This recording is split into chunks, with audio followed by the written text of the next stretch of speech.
সাভারে সন্তান মায়ের কাছ থেকে জায়গা কিনে মিথ্যা মামলার শিকার হয়ে ন্যায় বিচারের জন্য ঘুরছে মানুষের দ্বারে দ্বারে। বিস্তারিত দেখুন লাইলা সোহেলের প্রতিবেদনে।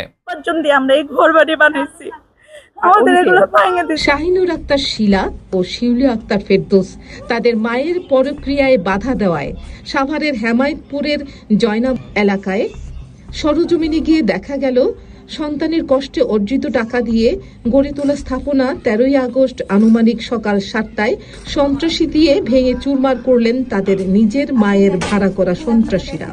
বাড়ি ঘর ভাঙচুর করে আলমারিতে রাখা 2 লক্ষ টাকা ও স্বর্ণ অলংকার লুট করে নিয়ে যায় ভাড়া করা দুর্বৃত্তরা। কেন এত বড় শত্রু হলো তার সন্তানরা?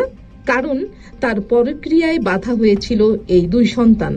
এই জন্য মায়ের কাছ থেকে ক্রয় করা জায়গা তো দিচ্ছে না, উল্টো আঞ্জুমানারা বেগম মিথ্যা মামলার কবলে পড়ে দিনের পর দিন মানবতার জীবনযাপন করছেন এই 2 মেয়ে।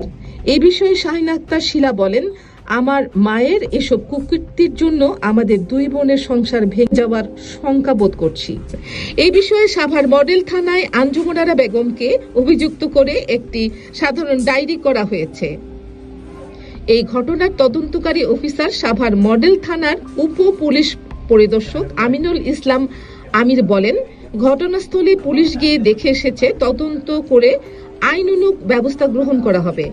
এই ঘটনায় ওই এলাকায় চরম আতঙ্ক বিরাজ করছে বলে জানিয়েছেন এলাকার সাধারণ জনগণ। ভুক্তভোগী বলেন যে মা, আমার তো আর কেউ নাই, তোরা 2টা মেয়ে, তা তোরাই তো পাবি, আমি মরি বাঁচি যাই করি তোরাই পাবি সব, তা ওই জায়গাটা বিক্রি করে আমার টাকা দিয়ে দে, আর এই জায়গাটা যেটা আছে এটা আমি তোদের নামে লিখা দিব।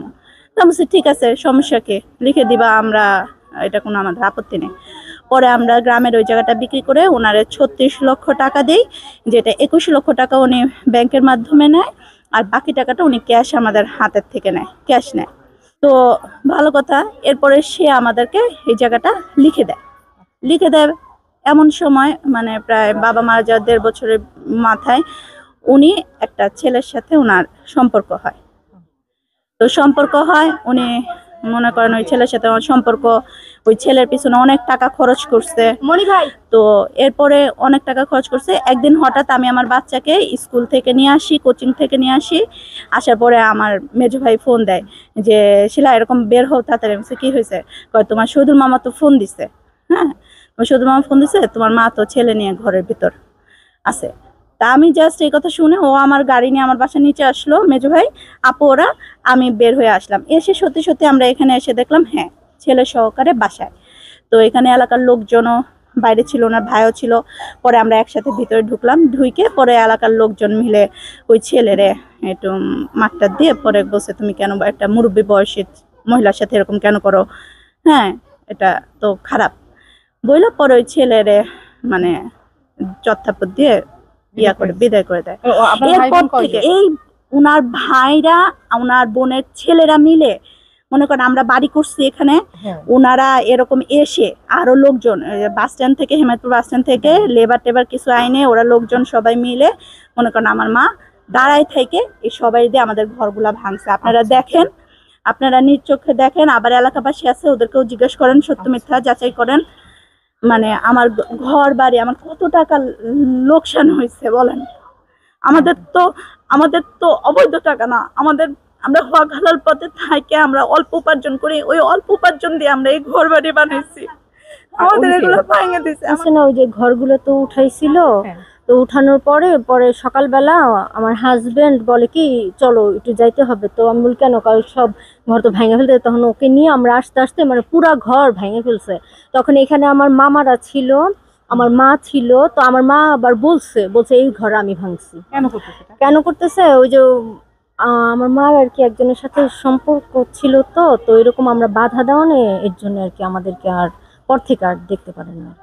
এলাকাবাসী জানান, উঠলাম, উঠে না মাছ বাছি, আর আমারে কইছে খালা কাকু বলবেন না। কি বলবো না? কইছে কাকু যদি বলেন তো আমি কোনো কথা তোমারে কমু না, তোমার এই বাড়ি থেকে বাহির করে দেবো। মনু না খালা ভালো করে কৌ মা। তারপর সে না কইছে কি আমি একটা বাপ করবো। তোমার বাপ মানে কেমন? আমার বাপ কইছে আমি স্বামী করবো। তো ভালো তোমার মন। তা আমি বললাম যে মা স্বামী করার দরকার নাই, তোমার মেয়ে দিদাকে বুঝো, আগে মেয়ে দিদাকে হাত করো, তারপর স্বামী করো, তার আগে স্বামী করিয়েন না। তোমার মাথার মা তোমার খুবই চিন্তা, বেটি দিদাকে বলো কত কি কমও পড়ে। আমি বিয়ে করলে কি আমার ছেলে মেয়েকে কোয়া যায়? কমও না। খালাই ভাঙছে মিস্ত্রি আইলো। মানুষ তো হ্যাঁ মিস্ত্রি আইলো কয়জন ভাঙছে। মানুষ টাইনে মানুষ 4-5 জন হইব। তারপর নাকি যে স্থান থেকে লোক আনছে সেটা সঠিক আমরা বলতে পারলাম না, কিন্তু সিসি ক্যামেরা এটি আমরা দেখি নাই খোলা, কিন্তু আমরা আয়া দেখছি যে এটি ভাঙচা ছিল।